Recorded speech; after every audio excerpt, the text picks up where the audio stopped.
Okay korang, macam sebelum ni kan aku ada review iQOO 15 kan. Basically aku nak tunjuk kat korang, ini dia.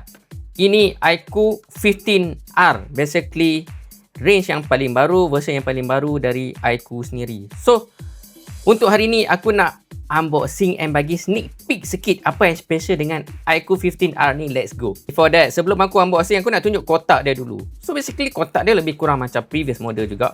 Kita ada nampak tulisan iQOO 15R dengan tulisan yang sangat berkilat kat sini. And ini dekat bahagian bawah, dekat belakang, dekat tepi. And finally, let's unbox the beast itself.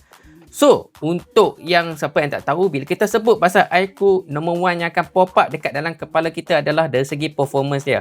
Sebab, bila korang nak main game kan, so, untuk series iQOO ni is one of the best choice. Cuma kali ni, ini iQOO 15R yang version yang lebih baru, yang dia lebih comel sikit. So, dekat dalam korang akan dapat like the phone itself.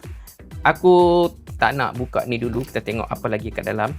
And kita akan ada like the casing, transparent casing and rubber macam ni. Lepas tu juga korang akan dapat like a whole bunch of manual. Lepas tu dia juga ada kabel USB Type-C, so that korang tak payah nak beli dekat luar dah.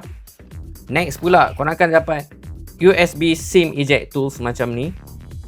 And last but not least, korang juga akan dapat korang akan dapat kepala plug Vivo flash charge. So korang tengok kat sini, dia ada USB Type-C, so that, and at the same time juga dia ada plug 3 pin, so that korang tak payah nak macam cucuk pakai pensel. Kalau korang nak cucuk, korang dapat yang 2 pin nya plug. Dia 3 pin, sangat portable, senang, and size dia compact. Let's unbox the phone itself pula.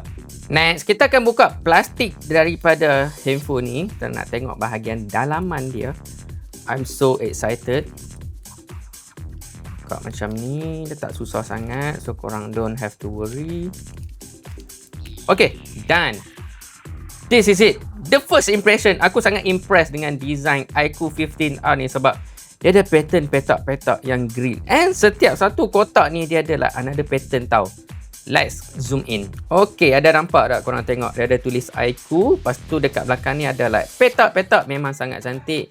And ini pula design kamera dia. So kalau korang tengok dekat-dekat, dia punya kamera placement dia ada dua kamera macam ni. And dia punya frame dia berbentuk petak with a slightly melengkung dekat tepi. And ini pula view dari tepi, korang boleh tengok dari sisi tepi. And overall dari segi frame body tepi dia berbentuk petak, so that korang nak grip lebih senang. And ini ada volume rocker, butang dia sangat solid, nice. Lepas tu ada butang power, dekat bawah ada butang ada lubang SIM, USB Type-C, ada speaker, and dekat atas pun ada speaker, meaning dia dua speaker.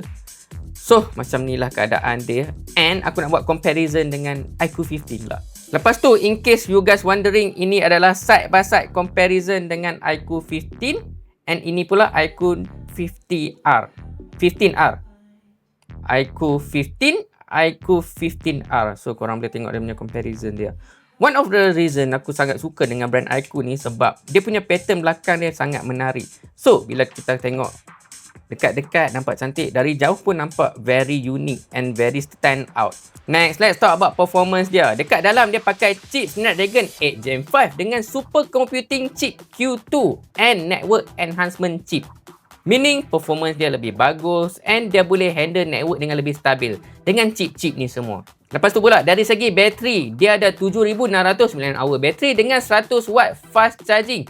Meaning korang boleh main game dengan sangat lama, korang dah tak payah charge dengan lebih kerap.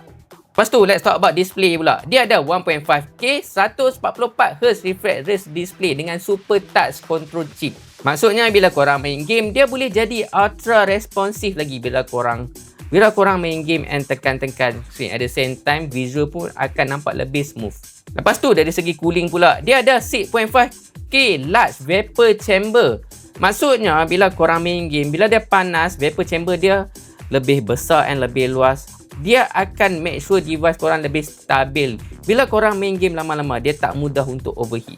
Macam biasa, aku dah unboxing, aku dah review sikit-sikit apa yang best dengan iQOO 15R ni.